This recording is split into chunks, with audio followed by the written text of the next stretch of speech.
Sebelum nonton videonya, Kalian udah pada cuci tangan belum? Pause dulu videonya. pause dulu ya. Pause dulu videonya. Pause dulu video ini. Kalian langsung aja cuci tangan Pakai sabun. Pakai sabun. Pakai sabun. pakai sabun. Harus cuci tangan sampai bersih. Kalau sudah cuci tangan, Nah, baru kalau kalian sudah selesai cuci tangan, baru mulai videonya. kita mulai videonya. Mantul banget.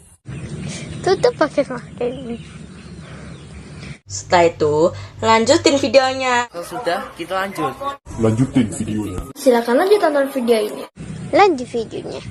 Tapi ingat, di rumah aja ya, jangan kemana-mana. Jangan kemana-mana. Jangan kemana-mana. Jaga kesehatan selalu, Yuk jaga kesehatan. Mantul banget.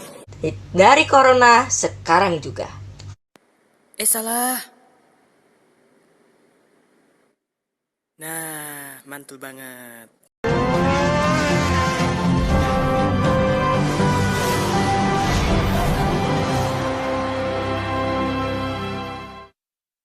Kalau pendek kayak gini asik banget ya, nggak perlu repot bongkar-bongkar gitu kan, cuma tinggal tekan tombol nggak naik turun.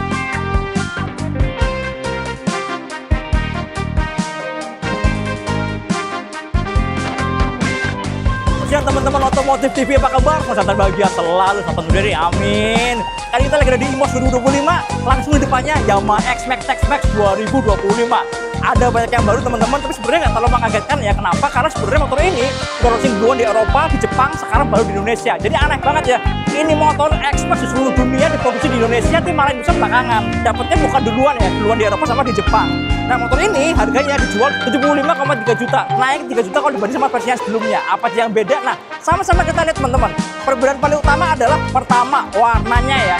Sekarang warna yang magma black hilang, diganti pakai ceramic grey. Jadi ini warnanya kayak abu-abu, tapi kalau kalian siang-siang lihat kena matahari jadi warna silver teman-teman. Jadi warnanya bisa berubah-ubah, dan ini finishingnya matte atau doff. Cuma doffnya doff yang halus teman-teman, cakep banget, kelihatan mewah banget. Dan yang paling utama adalah windshield-nya. Ini sekarang baru lebih tinggi dan ini bisa naik turun 95 mm teman-teman. Ini keren banget. Sekarang jadi mirip kayak Forza ya. Cuma kalau bedanya Forza harganya 100 juta, yang ini masih cukup affordable lah ya. 75 juta masih oke. Nah, karena ada mekanisme baru di WCT ini yang bisa naik turun, maka bodi bagian depan sini semuanya berubah teman-teman. Karena ada dalamnya ada mekanisme motor untuk gerakin naik turunnya.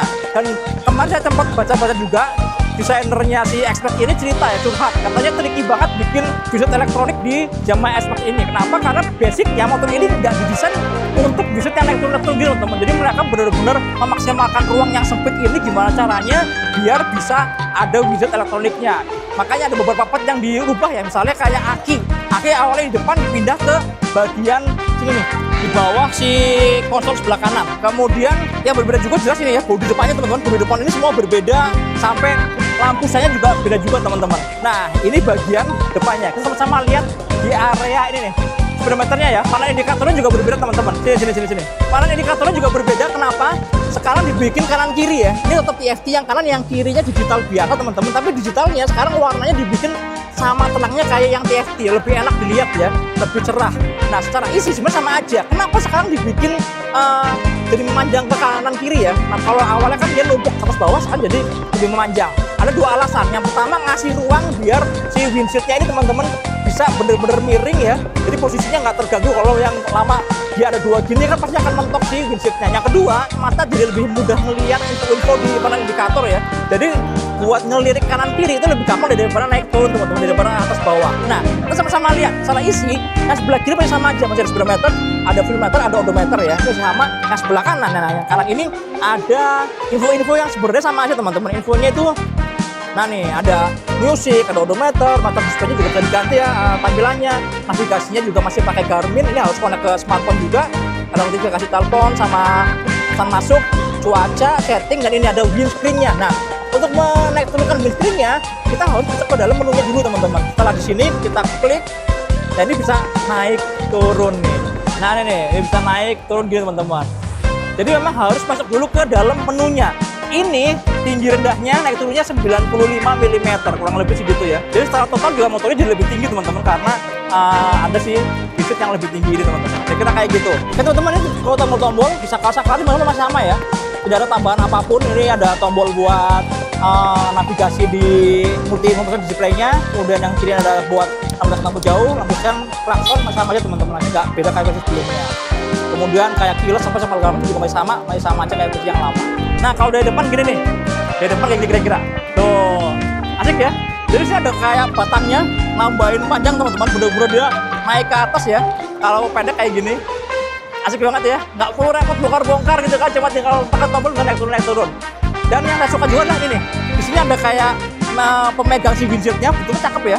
Jadi seolah-olah jadi kelihatan lebih proper di bagian depannya teman-teman. Kemudian banyak yang nanya juga di mana posisi plat nomornya. Kalau yang lama kan dia di windshield ya, sekarang enggak teman-teman. Ini ada lubang di sini, ini ada lubang buat plat nomor depan. Jadi nanti plat nomornya akan di bagian sini ya, di jatah sini teman-teman, kira-kira kayak gitu.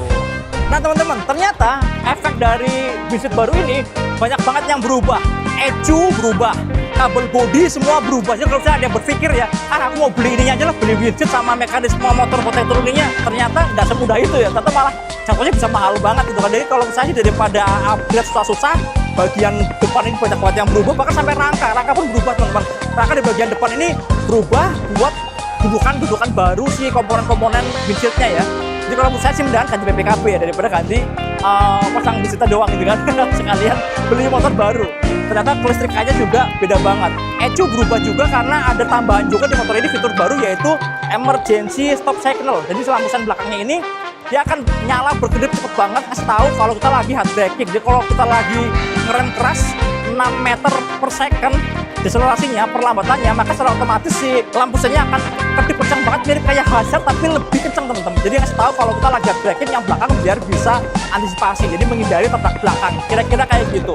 Kemudian mesin, nah ternyata mesin di motor ini juga baru teman-teman. Mesinnya itu nggak bener-bener plek-plekan sama yang lama ya. Yang baru salah satunya adalah motor ini udah ngikutin mesin yang dijual di Jepang, karena sebenarnya kan Indonesia jadi basis produksi untuk ke seluruh dunia, salah satu ke Jepang juga kan. Jadi settingan ECU-nya di motor ini udah pakai settingan yang Euro 5 juga teman-teman. Tapi knalpotnya ini masih banyak knalpot yang Euro 3 khusus yang Indonesia. Kalau yang di Jepang bentuk knalpotnya bulat ya, lebih bulat dan lebih ringan 800 gram. Yang Indonesia masih sama kayak versi sebelumnya. Jadi sebenarnya secara output ya ini sebenarnya kayak Euro 3 tapi plus lah ya, lebih sedikit lebih baik emisinya, karena tadi ada settingan ECU yang sama kayak versi Jepang yang udah Euro 5. Kemudian yang beda juga adalah di blok silindernya. Ini udah pakai mirror blok silinder ya, yang mirip kayak di NMAX, di Aerox yang baru ya. Jadi di bagian dinding permukaan bloknya itu bener-bener kinclong banget, bener-bener licin banget untuk mengurangi gesekan. Tapi secara spesifikasi umum ya, kayak mesinnya 1 silinder 250 cc, pakai radiator 4 klep, kemudian powernya 22 HP, torsinya 24 Nm, masih sama aja teman-teman, nggak berbeda. Kemudian yang beda juga kalau dibanding sama versi yang standar, ini adalah varian yang Tex-Mex ya. Tex-Mex itu ada beberapa part, beberapa aksesoris yang berbeda. Contohnya nih, sini dekat. Yang berbeda Tex-Mex ini, ada emblem Tex-Mex di sini teman-teman. Kemudian grip gasnya ini juga beda ya. Grip gasnya beda. Di sini ada tulisannya nih, ada tulisan Tex-Mex-nya di bagian sini. Istimewa banget ya. Kemudian ini nih, di sini nih ada kayak dilapis kulit ya, dilapis kulit dan busa si konsolnya. Jadi kalau dibilang memang lebih lembut ya. Ini beda sama yang versi standar. Kalau standar tuh plastik biasa. Kemudian ini nih floor decknya juga istimewa banget. Di sini ada logo X-Max-nya kayak gini. Ini mau dilepas pinjol teman-teman. Jadi ada material besinya. Jadi ini karet yang sininya besi. Kemudian yang beda lagi adalah ini nih, jok Eropanya ya, jok Eurospec-nya. Ini jok yang waduh enak banget. Kemarin kita waktu jalan dari Jakarta ke Jogja kan kita bawa X-Max buat ini ya, buat motor tracking kamera kan. Teman-teman videografer pakai motor ini nyaman banget teman-teman, sama sekali nggak pegel. Ini bener-bener menambah kenyamanan, ekstra kenyamanan. Cuma kalau tinggi jok masih sama, masih 795 mm bersama teman-teman gitu. Paling yang beda bobotnya. Nah, bobot motor ini naik 3 kilo dari yang 181 sekarang jadi 184 kg. Jadi naik 3 kilo dari mana? Dari tadi ya windshield ya. Dari mekanisme besi yang buat naik turuninnya, kira-kira gitu. Kemudian yang beda juga ada di modul ABS. Oh ya, saya lupa juga modul ABS-nya berbeda. Kenapa? Karena jadi satu sama sistem untuk emergency stop signal-nya. Kira-kira gitu teman-teman. Perubahan yang sebenarnya lumayan banyak ya. Naiknya cuma 3 jutaan, tapi perubahannya banyak banget kalau dibanding sama versi Tex-Mex yang sebelumnya. Kalau menurut saya sih daripada repot-repot ya, modifikasi gitu kan, ganti kabel bodi, ganti ECU, ganti ya macam-macam. Yang harganya pasti lebih dari 20 juta, mendingan beli baru aja, cuma beda 3 juta dia dibanding sama versi yang sebelumnya. Yuk teman-teman, kira-kira itu bisa kita ngomongin Yamaha X-Max Tex-Max versi 2026. Perbedaannya paling utama ada di windshield tadi, windshield sama di panel indikatornya. Tapi perintilannya yang banyak banget ya. Kabel body beda, mesin juga ada beda juga. Kemudian kalau kayak spek kaki-kaki ya, suspensi, sampai ke depannya dia panjang, kalau kayak motor sport sampai ke atas sini itu masih sama. Rodanya depan belakang belang, depan 15 inci, belakang 14 inci juga masih sama aja. Rem juga masih sama, pakai ABS. Suspensi juga sama aja teman-teman. Ini juga masih pakai suspensi yang sama kayak versi yang standar. Terus teman-teman, kira-kira itu bisa kita ngomongin X-Max Tex-Max versi 2026. Jadi kalau udah ada unit tesnya kita akan cobain, kita akan rasain ya. Siapa tahu di mesinnya ada feeling yang berbeda, atau ini suka kita ngerasain si windshieldnya seaman apa dari hembusan angin, kira-kira kayak gitu kan. Ya wes, sampai jumpa di video berikutnya. Jangan lupa tonton Otomotif TV, nyalakan tombol notifikasi, like, subscribe, dan follow juga Instagram Otomotif _. Sampai jumpa di video berikutnya. Dah.